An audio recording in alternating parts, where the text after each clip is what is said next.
Glede na to, da je začetek poletja, to je čas, ko na vrtu zori jagodičevje, jagode oziroma tudi borovnice v gozdu. Danes nama je kljub dežju uspelo nabrati nekaj malin, malinovih listov. Tako, in danes bova pripravila potem različne čajne mešanice prav iz teh nabranih listov. Čajne mešanice iz listov maline, iz listov gozdne borovnice in iz listov črnega ribeza. Vsi ti listi vsebujejo veliko taninov. Za tanine vemo, da delujejo kot adstringenti in se lahko uporabljajo pri driskah, pa tudi za grgranje pri različnih vnetih v ustni votlini in potem globlje tudi v žrelu, požiralniku. Zadnje študije pa kažejo, da uspešno znižujejo sladkor. Torej, tukaj imava nabrane liste črnega ribeza, maline. Sadeže maline bova pustila potem za Bernardko. Sadeži vsebujejo veliko C-vitamina, pa seveda tudi ogromno flavonoidov. Sadeži črnega ribeza pa še eterično olje. Sadežev danes nisva nabrala, ker je prva berba že mimo in sva se odločila, da bova pripravila samo listne čaje. Mi je pa ravno zanimivo, če pogledava tu tudi strukturo lista, zgoraj 3 listki, ki se držijo skupaj, spodaj 2. In pa najbolj zanimiv mi je ta svetlo-srebrn poprh na spodnji strani, kjer se zelo lepo vidijo tudi žile. Torej v tem primeru bom jaz... Boš ti narezal liste maline in liste črnega ribeza. Vsako posebej? Ja, vsako posebej. Jaz bom pa osmukala liste borovnice. Režemo na centimeter pa pol dolge trakove oziroma kockice. Boljše je delati kockice. Danes ne bova delala zdravilnih čajev, ampak bova delala čaje, ki lahko uravnavajo povišane nivoje sladkorja v krvi. Prav tako listi črnega ribeza delujejo blago diuretično, to pomeni, da povečajo izločanje vode iz telesa in na ta način tudi izločanje strupov. Tudi ostali listi, ampak ti listi manj, več je v listih črnega ribeza.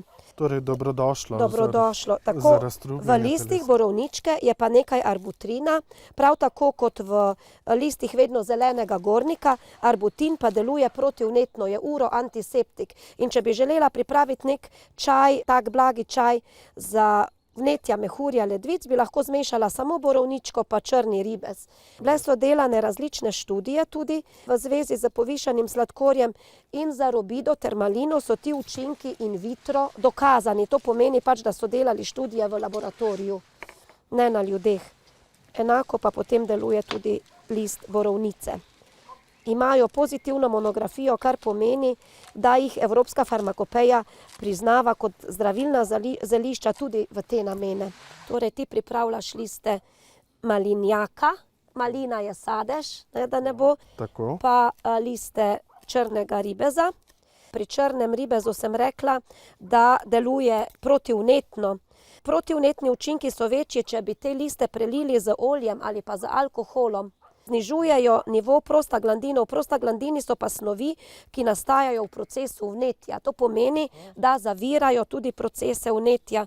Prav tako tudi olje iz semen črnega ribeza preprečuje, zavira vnetje. Te čajne mešanice listne, ki jih bova danes pripravila, se lahko uporabljajo tudi pri ljudeh, ki imajo težave z revmo in putiko.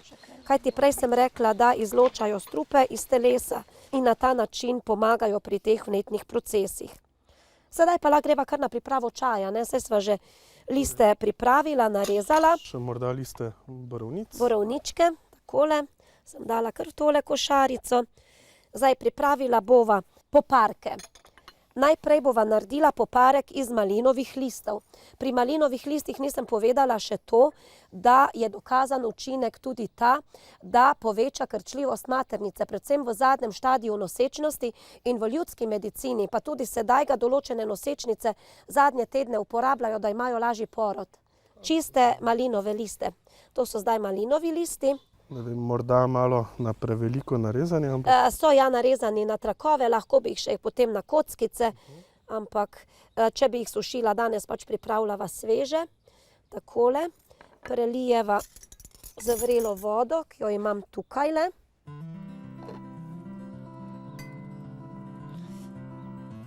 in pokrijeva. Pri malini je dovolj, pazi, da ne polijem, da stoji taka čajna mešanica oziroma ta poparek 10 minut.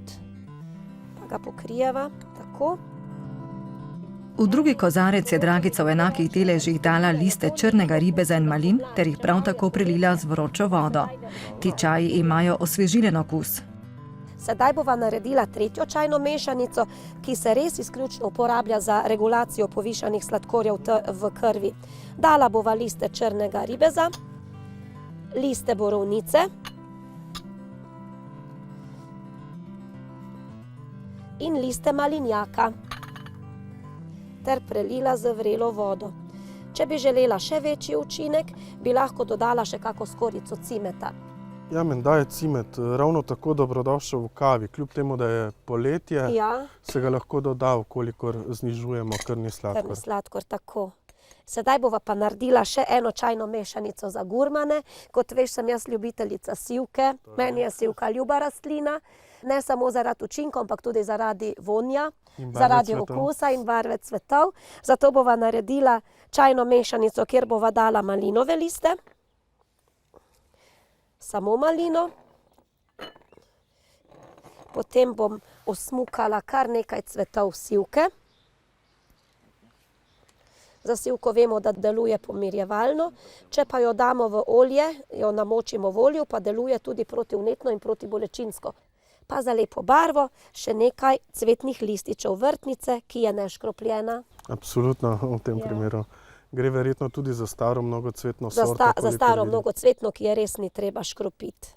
Potem pa dodajva še malo C-vitamina iz maline. Zdaj pa glede na to, da želiva, da se čim več učinkovin izluži, bova cele čajne mešanice malo premešala. Zanimivo, da je ta barva resnično že malo temnejša. Malo temnejša je, če bi jo pustila dlje časa oziroma bi dala več listov črnega ribeza, bi bila taka delno vijoličasta. Nežno vijoličasta. Tako. Zdaj še pa tole našo cvetno listno varianto čaja. Ta čaj tudi prijetno diši. Zaradi sivke, pa seveda tudi zaradi vrtnice. Sedaj, ko čaji stojijo 10 minut, ti moram povedati, kaj sem naredila včeraj. Včeraj sem naredila marmelado iz malin, sladila nisem popolnoma nič, dodala sem nekoliko črnega vina in nekaj cvetov sivke. Na hitro segrela, potem dodala malo želatine, to sem res dodala in naredila odličen žem. Krasno. Iz vina in malin. Izvoli eno. Torej, tu jih imam že kar nekaj, nekaj jih ostane za Bernardko. Tako, da bo naredila, strjenko bo naredila, ne? Pa si lahko pripravita potem še en takile sadno-cvetlični čaj. Sponzor rubrike je Klub Gaja.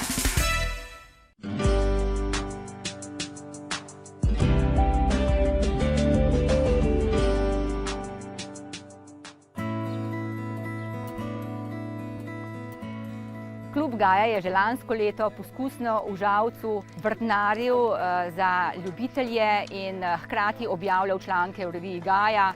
No, letos pa smo si projektno nalogo urbanih vrtov po vsej Sloveniji zastavili tako resno, da smo v okviru 10 občin pritegnili pravzaprav vse generacije in vsi z velikim žarom vrtnarijo pod mentorstvom strokovnjakov Kluba Gaja. No, danes smo v Dolu pri Ljubljani, kjer so ljudje pridobili informacijo, da ne le od občine, ampak tudi od zasebnikov, ki imajo nekaj več zemlje, lahko pridobijo kos vrtička in za neko minimalno najemnino z veseljem delajo vse leto in tako oskrbujejo svojo družino z zdravimi pridelki.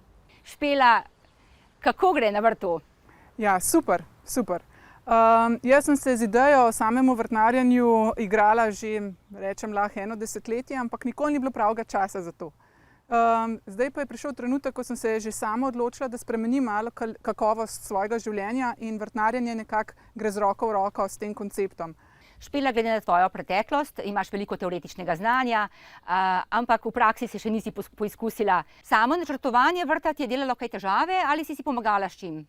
Načrtovanje res ni bilo velika težava, zato ker sem imela tudi aplikacijo naredivrt.si. Pojavljajo se težave zdaj. Imam sicer ogromno teoretičnega znanja, poznam bolezni iz čiste teorije, ampak ko prideš na vrt, je to nekaj drugega. Že samo to, kdaj pobrati rdečo peso. No in letos je veliko dežja, a ne?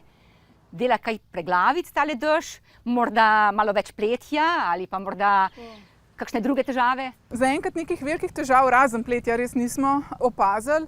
Strokovnjak sicer pravi, da imamo kar nekaj plesni, ampak načeloma nam vse lepo raste in to je bistvo. Meni ni v glavnem interesu to, da imamo res, ne vem, pridelka toliko, da lahko živimo od tega celo življenje.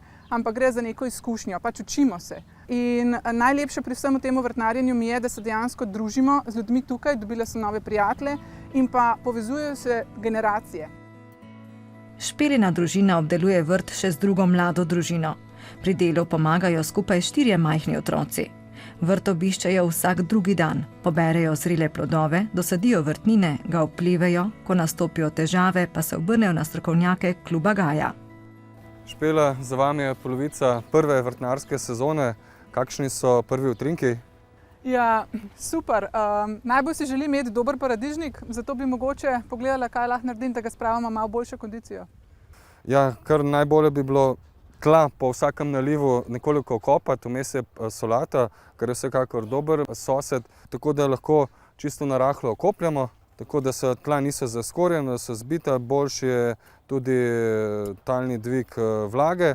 Seveda pa v ta medvrstni prostor lahko še kaj posejemo v tem času oziroma posedimo, je najbolj kar sediti sadik. Vidim, da nekaj solate še je, tako da lahko se nekaj doda. Ko smo že pri paradižniku, ta paradižnik pravzaprav tako kot vsi ostali nekako v tem času že počasi trpi.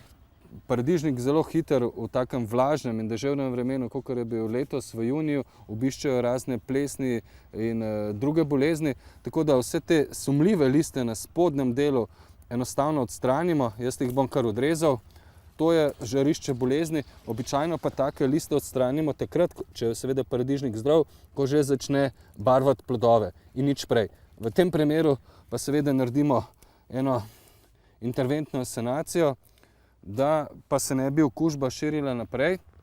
Seveda poskrbimo tudi za varstvo.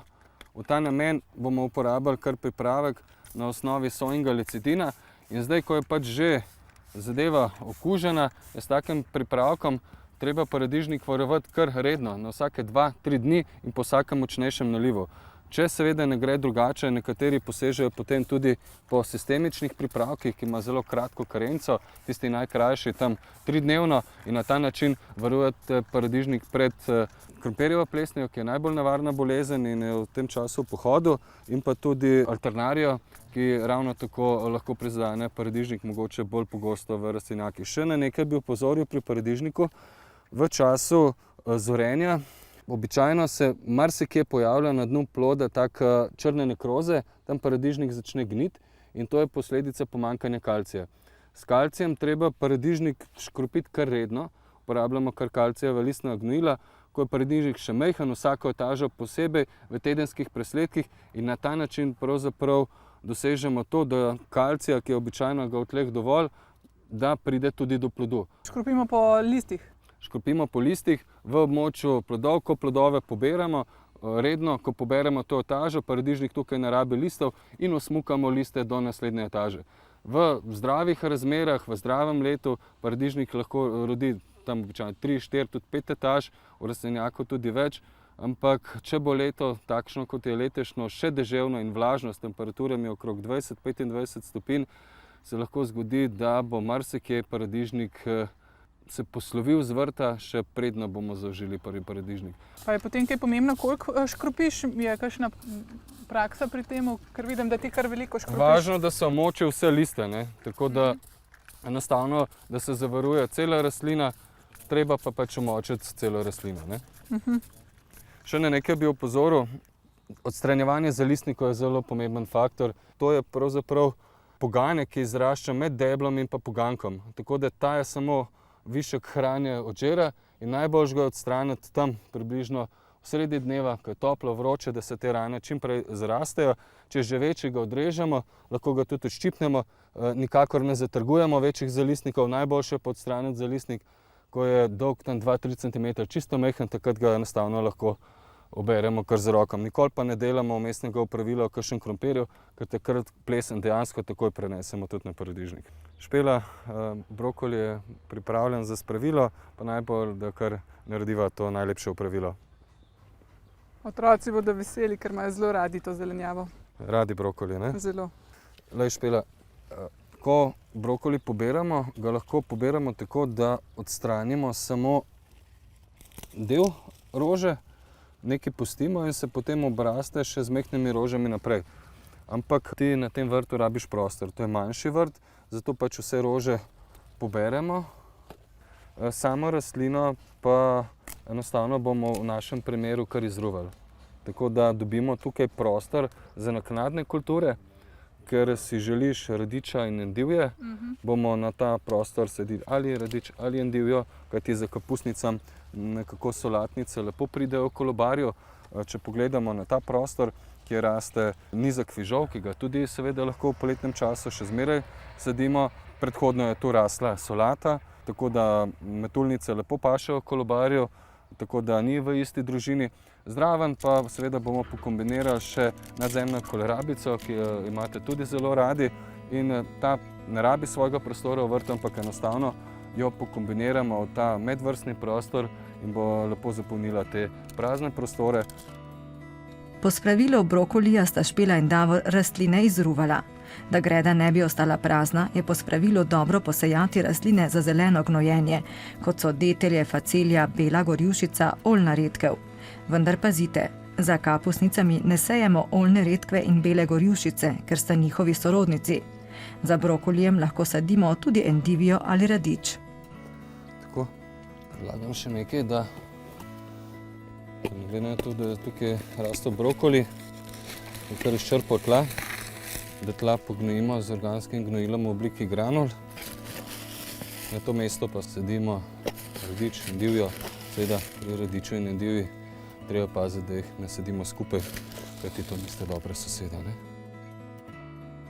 Endivijo in radič sadimo v vrstni in medvrstni razdalji od 30 do 40 cm. Pri sajenju s klinom pazimo, da na dnu luknje ne ostane zračni prostor, ki onemogoča stik korenin z zemljo. Globoke luknje zapolnimo z nekaj prsti, nato vanje postavimo sadike. Te sta Špela in Davor zalila še s pripravkom iz morskih alg, ki pomaga pri ukoreninjanju rastlin. In še nagradno vprašanje za vse zveste gledalke in gledalce tega prispevka. Katero organsko univerzalno gnojilo sta uporabila pri sajenju endivje in radiča Davor in Špela? Med prijetimi pravilnimi odgovori bomo izžrebali 3 srečneže, ki bodo prejeli za nagrado omenjeno gnojilo. Sponzor rubrike je Klub Gala.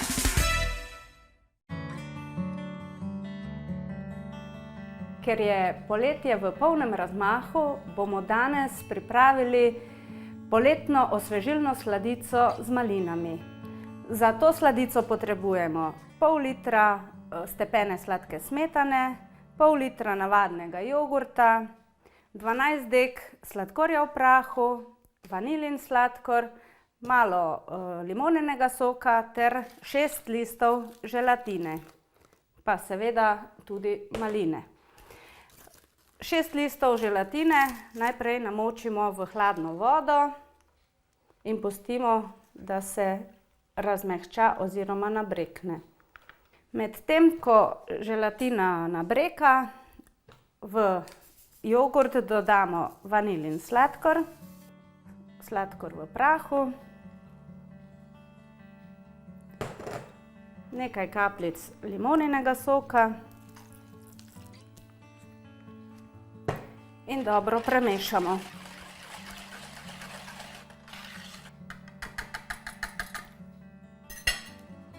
Ko je želatina razmehčana, jo ožmemo, nato pa jo raztalimo na plošči štedilnika ali pa nad paro.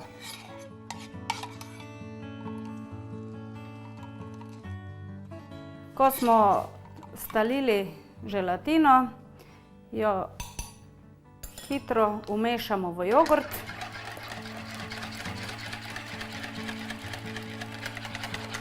Vse skupaj pa dodamo stepeni smetani.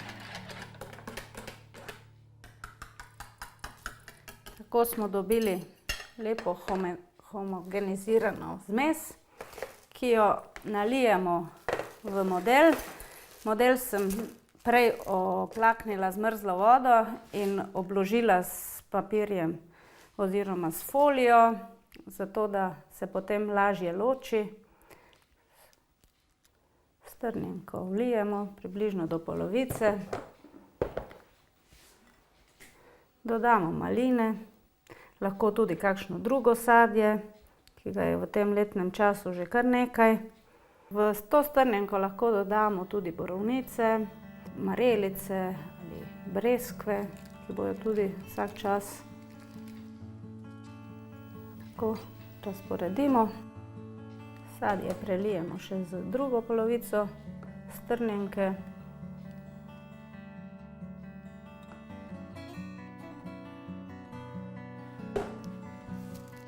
Poravnamo. Prekrijemo s folijo še po vrhu, da se ne naredi skorja. Tole sladico postavimo približno za 3 do 4 ure v hladilnik, da se strkne.